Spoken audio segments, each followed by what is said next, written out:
William Kennedy Dickson is a key figure in the practical development of cinema and early motion picture technology. Despite this, people have forgotten this unfortunate man.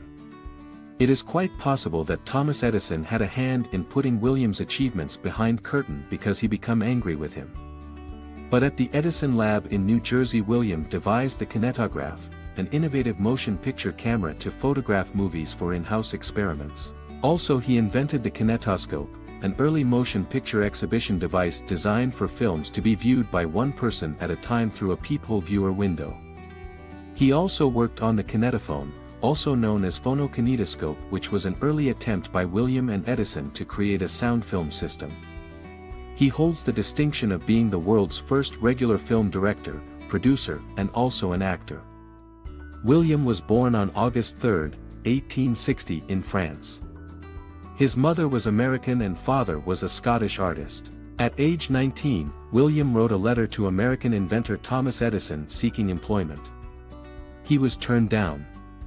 That same year, Dixon, his mother, and two sisters moved from Britain to Virginia. In 1883, he was finally hired to work at Edison's laboratory in Menlo Park, New Jersey. There he started working on the inventions of kinetograph, kinetoscope, and kinetophone. In 1889 or 1890, William Kennedy and his assistant, William Heise, made experimental film, Monkey's Hinds, to test the original cylinder kinetograph format. The blurry result is believed to be the first film shot in the United States. In May 20, 1891, William directed and produced a short silent film, Newark Athlete. The film, roughly 12 seconds in length, displays a young athlete swinging Indian clubs. In 2010, film was selected for preservation in the United States National Film Registry by the Library of Congress as being culturally, historically, or aesthetically significant. It is currently the oldest film chosen to be in the registry. In June 1891, William directed, produced, and also acted in short silent film, Dixon Greeting. The film was played for viewers at the National Federation of Women's Clubs, first public presentation of a motion picture. In 1893, William directed another short silent film, Blacksmith Scene. It is historically significant as the first kinetoscope film shown in public exhibition on May 9, 1893, and is the earliest known example of actors performing a role in a film. It was also the first U.S. motion picture film ever copyrighted that same year.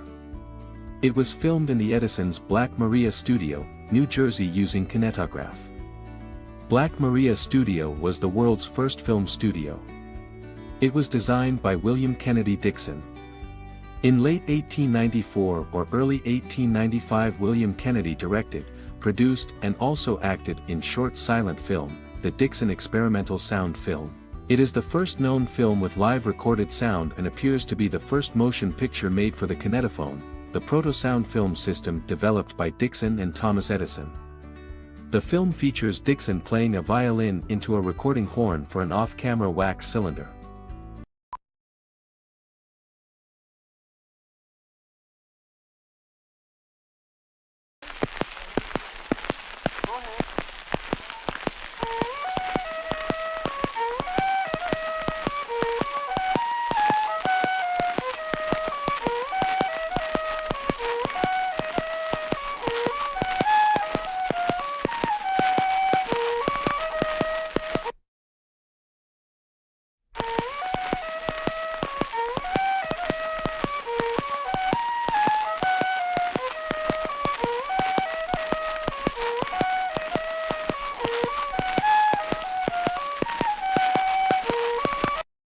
In 1895, he directed another short silent film, Annabelle Serpentine Dance. It was first-hand colored film in history of cinema. William Dickson collaborated with the Eastman Company to develop a practical celluloid film for movie camera. Initially using 19mm film, fed horizontally, shooting circular images, Dickson eventually settled on 35mm film with a 1.33:1 picture ratio, a standard format which is still in use to this day in cinema. William Dickson and his team also created the first practical system for the high-speed stop-and-go film movement in camera that would be the foundation for the next century of cinematography. In late 1894 or early 1895, William Dickson became an ad hoc advisor to the motion picture operation of the Latham brothers, Otway and Gray, who ran one of the leading kinetoscope exhibition companies. Seeking to develop a movie projector system, they hired former Edison employee Eugene Lost, probably at Dickson's suggestion. In April 1895, Dickson left Edison's employ and provided some assistance to the Latham outfit. Alongside Lost, he may have devised what would become known as the Latham loop, allowing the photography and exhibition of much longer film strips than had previously been possible. These former Edison associates helped to design the idoloscope projector system and a widescreen camera to film with, which would be used in the first commercial movie screening in world history on May 20, 1895. But Dickson soon parted company with them, to become part of the group that formed the American Mutoscope and Biograph Company, returning permanently to work in the United Kingdom in 1897 for the British side of the company. William Dickson was the first person to make a film of the Pope, and at the time his Biograph camera was blessed by Pope Leo XIII. After leaving Thomas Edison, William Dickson soon faded into obscurity. William had secretly worked for Latham Brothers, so Edison was furious when he found out. It is true that William was a genius and a master inventor. But this is also true that company employees such as Dickson may have done much of the day-to-day work.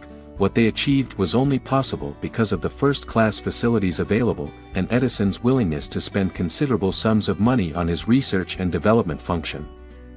William Dickson died of cancer at Twickenham, London on September 28, 1935.